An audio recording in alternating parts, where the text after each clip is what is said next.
Hello D friends, ये हमारा third part है। तो इसमें हम जो क्वेश्चन लेके आए हैं बहुत ही एक्सपेक्टेड क्वेश्चन है। डिटेल में आपको आंसर देखने को मिलेगा। जिसने चैनल को अभी तक सब्सक्राइब नहीं किया है वो कर लीजिए और साथ में बेल आइकन को प्रेस भी कर लीजिए। तो देखिए फर्स्ट क्वेश्चन क्या बोल रहा है, in the analysis of rate. जब भी आप एनालिसिस ऑफ रेट्स करते हैं तो उसमें जो प्रॉफिट लिया जाता है कॉन्ट्रैक्टर का, जब भी भाई आप इस्टीमेशन करते हैं, किसी भी प्रोजेक्ट का इस्टीमेट आप तैयार करते हैं तो उसमें कॉन्ट्रैक्टर का प्रॉफिट जो होता है वो भी ऐड किया जाता है। इलेक्ट्रिफिकेशन का भी परसेंटेज ऐड किया जाता है। जो हमारे पास टूल्स एंड प्लांट्स होते हैं उसका भी परसेंटेज ऐड किया जाता है। और आपको वही कॉन्टीजेंसी चार्जेस होता है वो भी ऐड किया जाता है। बहुत सारे चार्जेस जो होते हैं वो ऐड किए जाते हैं। तो उन सभी के ऊपर एग्जाम में आप सभी को पता है कि एक क्वेश्चन पूछा जाता है। तो यहाँ पे कॉन्ट्रैक्टर के प्रॉफिट से क्वेश्चन पूछा गया। तो कॉन्ट्रैक्टर का जो प्रॉफिट होता है वो 10% का होता है। ऑप्शन सी हमारा इस क्वेश्चन में आंसर हो जाएगा। लेकिन जो डिपार्टमेंटल चार्जेस होता है, वो जो डिपार्टमेंट काम देता है किसी कॉन्ट्रैक्टर को, तो वो भी अपना कुछ ना कुछ परसेंटेज लेता है। तो उसका जो परसेंटेज होता है 10 से 15% होता है। ये पॉइंट भी आप याद रखिए। 10 से 15% डिपार्टमेंटल चार्जेस होता है। कॉन्टीजेंसी का मैंने आपको बता दिया 3 से 5, ये तो कॉमन क्वेश्चन है, सभी को पता है कि भाई कॉन्टीजेंसी का जो होता है 3 से 5% होता है। कॉन्ट्रैक्ट वर्क इस्टेब्लिशमेंट करने के लिए 1.5 से लेकर 2% लिया जाता है। 1.5 से 2% कॉन्ट्रैक्ट वर्क इस्टेब्लिशमेंट जो होता है उसका ये परसेंट होता है। टूल एंड मैश जो मशीनरी होती है या फिर टूल एंड प्लांट जो होता है, आपको भाई किराए पर लेना है, उसके लिए 1 से 1.5% एक्स्ट्रा से दिया जाता है। मान के चलो कि आपकी बिल्डिंग पर 100 रुपये लग रहे हैं, तो उसमें उस 100 रुपये का 1 से 1.5% एक्स्ट्रा और ऐड किया जाएगा, ताकि भैया आप उस काम को करने के लिए जो सामान होता है, टूल एंड मशीनरी होती है, उसको किराए पर ले सके। तो उसका परसेंटेज भी आपको पता होना जरूरी है। अगला क्वेश्चन देखिए आप, what is the recommended mix of construction of long span arc के लिए। सो भाई यहाँ पर लॉन्ग स्पैन आर्क की बात हो रही है। तो लॉन्ग स्पैन आर्क जो होती है उसके लिए जो रेशो यूज किया जाता है, ग्रेड जो यूज किया जाता है वो होता है M15 का ग्रेड होता है, या फिर M20 का ग्रेड होता है। M15 और M20। जो 15 होता है उसका रेशो 1:2:4 होता है। M20 जो होता है उसका 1:1.5:3 ये इसका रेशो होता है। तो ये जो होता है जो हैवी लोडेड आरसीसी वर्क होते हैं, जैसे कि स्लैब हो गया, बीम हो गया, आर्क हो गया, कॉलम हो गया, फुटिंग हो गया, तो ये दो रेशो जो होते हैं उन सभी के लिए यूज किए जाते हैं। तो हैवी टाइप का जो लोडेड बीम होगा, कॉलम होगा भाई, स्लैब होगा, फुटिंग होगी, आर्क होगी, उन सभी के लिए ये रेशियो यूज किया जाता है, चाहे वो लॉन्ग स्पैन की आर्क ही क्यों ना हो। तो इस क्वेश्चन में हमारा आंसर या तो ये होना था या ये होना था, लेकिन यहाँ पर ऐसा कोई ऑप्शन नहीं दिया गया है, इसलिए हम इसको आंसर मान लेते हैं, ऑप्शन ए को। क्योंकि ये प्रीवियस ईयर का क्वेश्चन है तो उन्होंने भी इसको ही आंसर सही माना है। ये मैंने आपको आईएएस कोड के अकॉर्डिंग बताया है। यहाँ पे रेकमेंडेड मिक्स की बात हो रही है, यानी कि नॉमिनल मिक्स जो होता है उसके अकॉर्डिंग हमारा आंसर ये रहेगा। अगर डिज़ाइन मिक्स की बात आती है तो डिज़ाइन मिक्स के केसेस में हमारा आंसर ये होगा। डिज़ाइन मिक्सेस के केसेस में हमारा आंसर ये हो सकता है। लेकिन वैसे वहाँ पर आरसीसी के बारे में नहीं बताया है डिज़ाइन मिक्स में कि भाई ये होना चाहिए। लेकिन प्रीवियस ईयर के अकॉर्डिंग ये आंसर सही है, तो हमारे पास ऑप्शन में भी यही है, तो हम इसको ही आंसर सही मानते हैं। लेकिन आप इसको भी याद कर लीजिए, क्योंकि ये आईएएस कोड ने सजेस्ट किया कि भाई नॉमिनल मिक्स जो होता है, लॉन्ग स्पैन आर्क जो होती है, उसके लिए ये दो रेशो यूज किए जाते हैं। मोस्ट प्रेफर ये इसको दिया जाता है, M15 का जो ग्रेड होता है उसको प्रेफरेंस दिया जाता है। अब अगला क्वेश्चन देखिए, the target of second 20 year road development plan is to provide the total road length of. So भाई हमारे पास तीन 20 ईयर के प्लान है। एक फर्स्ट 20 ईयर का प्लान जिसको नागपुर प्लान के नाम से जानते हैं। सेकंड जो है इसके बारे में पूछा है वो बॉम्बे प्लान है। थर्ड जो है वो लखनऊ प्लान है। इन सभी के बारे में आपको पता होना चाहिए। फर्स्ट की अगर आप बात करेंगे तो ये बेस्ड होता है स्टार एंड ग्रिड पर। नागपुर प्लान जो है स्टार एंड ग्रिड पर है। सेकंड के बारे में हमें पता नहीं है। जो थर्ड है स्क्वेयर एंड ब्लॉक पैटर्न के ऊपर बेस्ड है। तो अगर सेकंड की बात करें, सेकंड जो था वो 1961 से लेकर 1981 तक ये रोड प्लान था। तो इसकी जो डेंसिटी अचीव की थी इन लोगों ने इस प्लान के अकॉर्डिंग वो 32 किलोमीटर पर 100 kilometre square area. Option D हमारा इस क्वेश्चन के लिए आंसर हो जाएगा। ऑप्शन डी 20 ईयर के प्लान के लिए बिल्कुल ही करेक्ट आंसर हो जाएगा। जिसने चैनल को सब्सक्राइब नहीं किया अभी तक वो कर लीजिए, साथ में बेल आइकन को प्रेस भी कर लीजिए। अगला क्वेश्चन क्या बोल रहा है, beam whose one end is fix and other end is free is known as. Common question है, सिंपल क्वेश्चन है, सभी को पता है भाई कैंटिलीवर बीम होता है। कैंटिलीवर बीम एक साइड से फिक्स होता है, दूसरी साइड से वो एंड फ्री होता है। 2L इसकी इफेक्टिव लेंथ होती है। पिछले वीडियो में हमने इस क्वेश्चन को डिस्कस किया था, बहुत ही इंपॉर्टेंट क्वेश्चन है ये। अगला देखिए, ISMB is known as. Indian standard क्या होता है ये, इंडियन स्टैंडर्ड मीडियम बीम हमारा इस क्वेश्चन में आंसर हो जाएगा। B Indian standard medium beam is the correct answer हो जाएगा। अगला क्वेश्चन देखिए, increase in carbon content in steel increase its. So भाई जो increase in carbon content in steel increase its, क्या इंक्रीज होता है? तो स्टील जो होता है भाई एलओए होता है किसका, आयरन एंड कार्बन का। इन दोनों, इसमें लोहा भी होता है और कार्बन भी होता है। वेरी इंपॉर्टेंट क्वेश्चन है। बोल रहा है कि भाई अब हम कार्बन कंटेंट को बढ़ा रहे हैं स्टील में, तो क्या उसकी बढ़ेगी? तो सबसे पहले मैं आपको जो बढ़ती है वो आपको बता देता हूँ, उसके बाद जो घटती है उसके बारे में बता देता हूँ। जो बढ़ती है भाई वो अल्टीमेट स्ट्रेंथ होती है। अल्टीमेट स्ट्रेंथ, टेंजाइल स्ट्रेंथ बढ़ती है इसकी, और इसकी जो स्ट्रेंथ होती है, हार्डनेस होती है, ये इसकी बढ़ जाती है। बाकी जो घटने की बात आती है, डिक्रीज होने की बात आती है, मेन पॉइंट है ये जो होता है घटती है। डक्टिलिटी जो घटती होती है, इलोंगेशन बिफोर फ्रैक्चर, फ्रैक्चर से पहले जो इलोंगेशन होती है वो भी कम हो जाती है कार्बन कंटेंट बढ़ाने से। ये पॉइंट मैंने आपको बहुत ही अच्छा बताया है, आप इसको नोट डाउन कर लीजिए। एंड जो वेल्ड एबिलिटी होती है, वेल्ड करने की जो एबिलिटी होती है वो भी घट जाती है अप टू एबव 0.25%। यहाँ तक सिंपली आप याद रखिए कि भाई वेल्ड एबिलिटी जो होती है वो भी घट जाती है। तो यहाँ पे बोल रहा है कि भाई अगर कार्बन कंटेंट बढ़ाएंगे तो कौन बढ़ेगा? तो टेंसाइल स्ट्रेंथ जो होगी, यानी कि स्ट्रेंथ जो होती है वो बढ़ती है, बाकी ये घटती है। सॉफ्टनेस भी घटेगा भाई, ये भी घटेगा, तीनों ये आप याद रखिए। वेल यहाँ पे लिखा हुआ है वेल्ड एबिलिटी, ये भी घटती है, डक्टिलिटी भी घटती है, सॉफ्टनेस भी घटेगी। इन दोनों को भाई आप याद कर लीजिए, तीनों को याद कर लीजिए। अगला क्वेश्चन देखिए, इंडियन स्टैंडर्ड कौन which deals with the steel structure. इन चारों में से स्टील स्ट्रक्चर से कौन सा डील्स करता है, कौन सा भाई संबंध रखता है? सो भाई यहाँ पर कंफ्यूज होने की जरूरत नहीं है कि एक 800 कोड दिया होता है, एक 875 होता है, तो कंफ्यूज मत होइएगा, क्योंकि 800 जो होता है ये ऑप्शन ए वाला, ये स्टील स्ट्रक्चर से रिलेट करता है, लेकिन ये जो होता है विंड से रिलेट करता है, विंड लोड जो होता है उससे रिलेट करता है। ये कॉमन है, सभी को पता है कि भाई ये हमारा आईएस कोड है, इसमें हम पीसीसी और आरसीसी के बारे में आपको जानकारी मिल जाती है। ये बस मैंने इसके बारे में सुना नहीं है, तो ये चीज़ें आप याद कर लीजिए। मोस्ट कॉमन ऑप्शन ए हमारा इस क्वेश्चन के लिए आंसर बन जाएगा। नेक्स्ट में क्वेश्चन क्या बोल रहा है, in column when both ends are restrained against translation and rotation the effective length is. Effective length जो होती है वो क्या होती है भाई?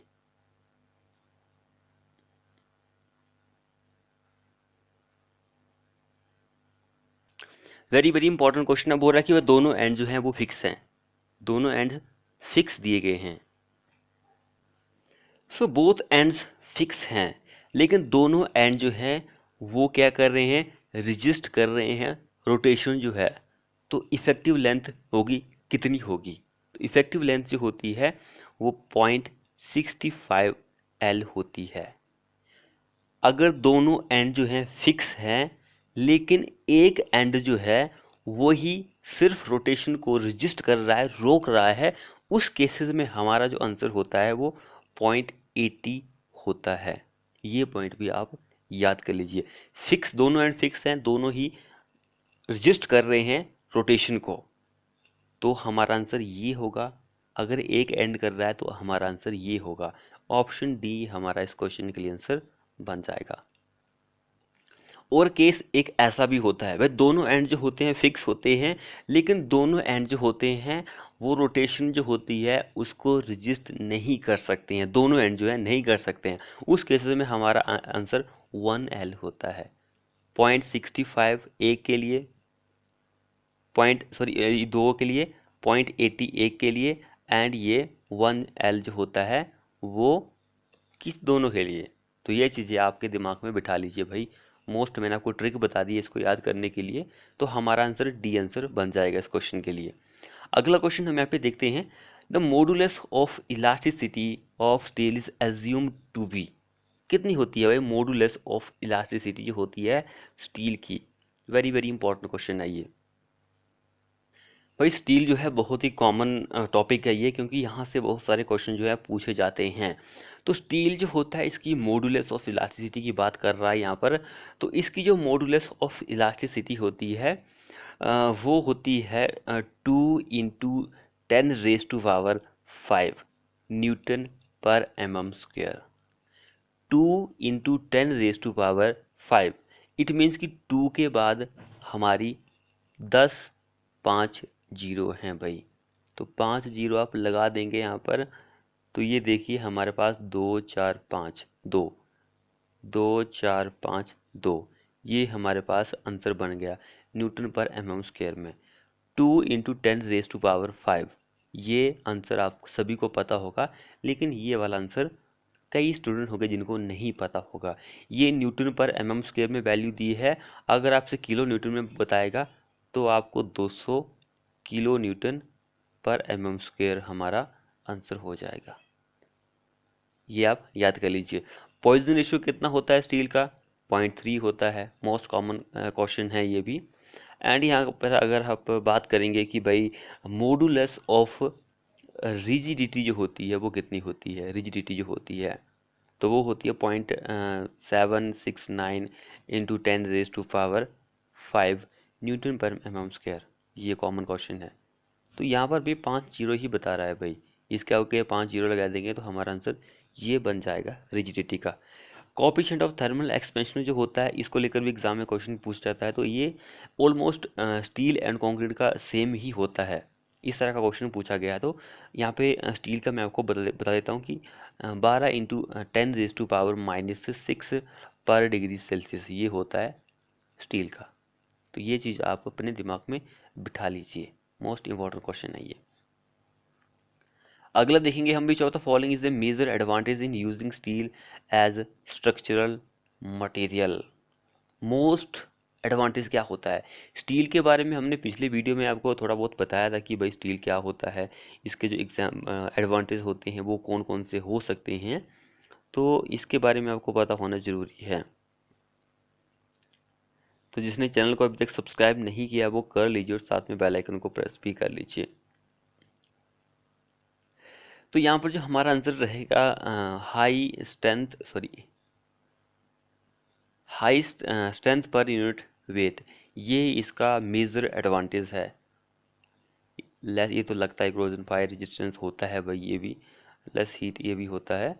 तो लेकिन इसका मोस्ट एडवांटेज यही होता है। ऑप्शन ए हमारा इस क्वेश्चन के लिए आंसर बन जाएगा। इसकी जो डेंसिटी होती है वो कॉमन है, सभी को पता है कि वे 78-50 kg पर मीटर क्यूब ये इसकी डेंसिटी होती है। बाकी मैंने आपको बता दिया है कि भाई रिजिडिटी कितनी होती है, थर्मल एक्सपेंशन कितना होता है। एक चीज़ मैंने आई थिंक नहीं बताई है आपको कि भाई इसका यंग मॉडुलस जो होता है वो कितना होता है।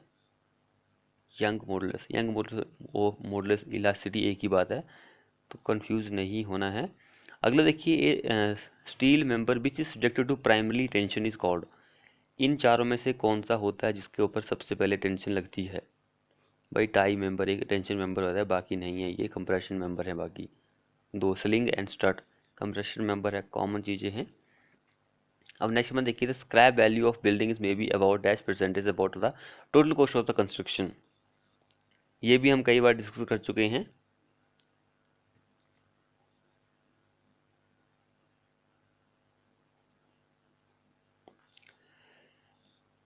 क्या आंसर रहेगा इस क्वेश्चन का? कॉमन क्वेश्चन है ये।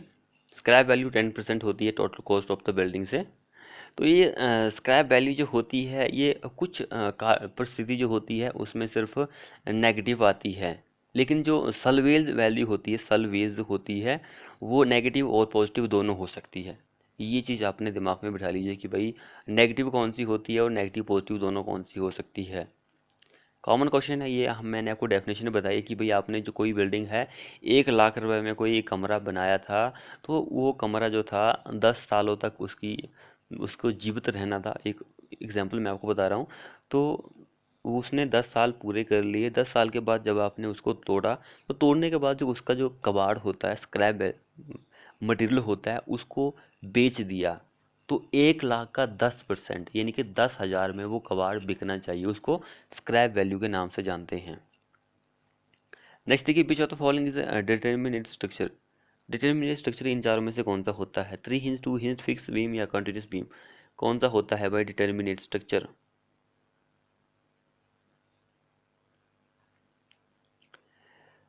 डिटर्मिनेट स्ट्रक्चर जो होता है वो होता है हमारे पास यहाँ पर कौन होता है? 3 हिंज वाला जो होता है भाई, 3 हिंज वाला होता है डिटर्मिनेट स्ट्रक्चर होता है।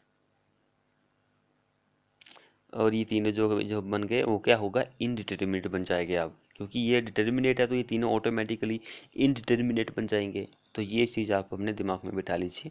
अगला देखिए, the minimum ductility value generally specify in payment construction is. कितनी होती है ब्यूरो ऑफ इंडियन स्टैंडर्ड के अकॉर्डिंग? जो मिनिमम होती है 50 सेंटीमीटर की होती है, मैक्सिमम जो होती है वो 75 होती है। 50 75, 50 75, 50 75 ऑप्शन दोनों ही दिए गए हैं, तो हमारा आंसर यही हो जाएगा। नेक्स्ट में देखिए, the volume of measurement book box use to measure stone aggregate and sand is. The volume of measurement box use to measure stone aggregate and sand is. कितनी होती है उसकी वॉल्यूम? उसकी वॉल्यूम कितनी होती है? वेरी वेरी इंपॉर्टेंट क्वेश्चन है ये।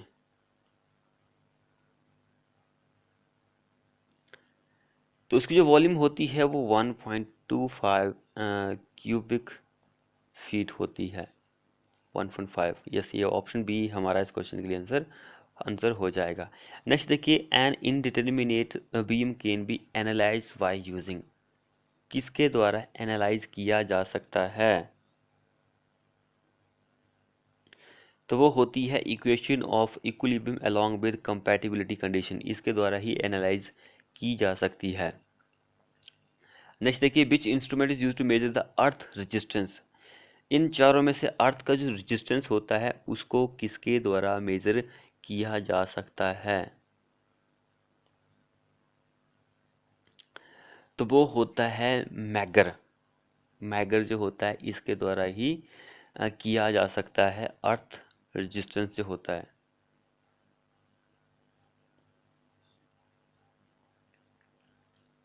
नेक्स्ट देखिए, soil is mainly produce by the. Soil मिट्टी कैसे बनती है भाई? Weathering of solid rocks. जो बड़ी बड़ी चट्टानें होती है उसकी वेदरिंग से आपको मिट्टी जो होती है वो बनती हुई मिलती है। अगले देखिए, what is the part of overhead line between two consecutive sport called.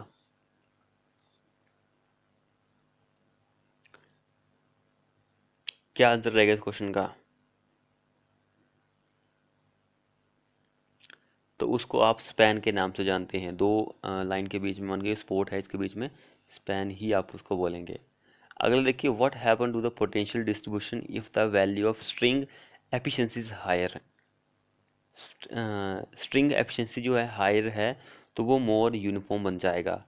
More uniform is the correct answer हो जाएगा। अगला देखिए, on which of the following cycle petrol engine work. इन चारों में से किस साइकिल पर पेट्रोल इंजन जो होता है वो काम करता है?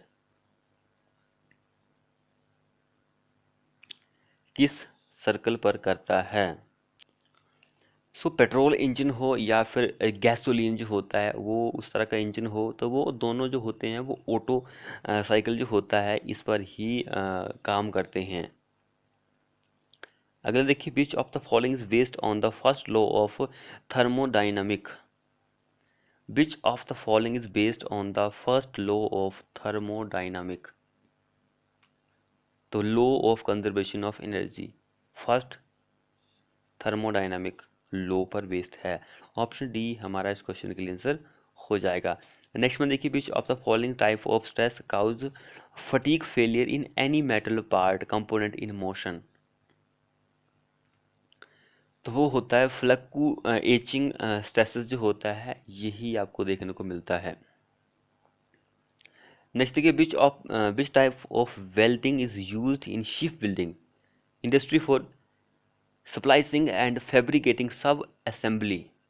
भाई आपको जोड़ लगाना है, तो शिप बिल्डिंग जो होती इंडस्ट्री जो होती है उसमें किस तरह की टाइप की वेल्डिंग आप यूज कर सकते हैं। तो वो होती है submerge arc welding, submerge arc arc welding, sorry arc नहीं होगा यहाँ पे, आर्क होना चाहिए था यहाँ पे, आर्क। इस तरह की वेल्डिंग आप शिप बिल्डिंग इंडस्ट्री में यूज कर सकते हैं। नेक्स्ट देखिए, which type of kinematic pair is form in wall wearing में। वॉल वेयरिंग जो होती है उसमें कौन सा काइनेमेटिक पेयर जो होता है वो बनता है। तो वो होता है रोलिंग पेयर। रोलिंग पेयर जो होता है वो बनता है। नेक्स्ट देखते हैं, amount of voltage induce in the conductor is proportional to. Amount of voltage that is induce in conductor proportional होता है किसके, speed of flux cutting action, इसके प्रोपोर्शनल होता है। डी हमारा इस क्वेश्चन में आंसर बन जाएगा। अगला और लास्ट क्वेश्चन देखिए हमारे इस वीडियो का, in which of the following process of vapour compression refrigeration cycle vapour refrigerant is converted into liquid refrigerant. भाई यहाँ पर कौन सी प्रोसेस है जिसमें वेपर कंप्रेशन रेफ्रिजरेटर साइकिल जो होता है उसमें जो वेपर रेफ्रिजरेंट जो होता है वो कन्वर्ट करता है लिक्विड रेफ्रिजरेंट में, वेपर को लिक्विड में कन्वर्ट कर देता है, वो होता है option B condensation. Option B हमारा इस क्वेश्चन के लिए आंसर हो जाएगा। तो ये थे हमारे मोस्ट एक्सपेक्टेड क्वेश्चन। वीडियो को अपने दोस्तों के साथ शेयर करें, चैनल को सब्सक्राइब नहीं किया अभी तक तो कर लीजिए, साथ में बेल आइकन को प्रेस कर लीजिए। मिलते हैं ऐसी नेक्स्ट वीडियो के साथ।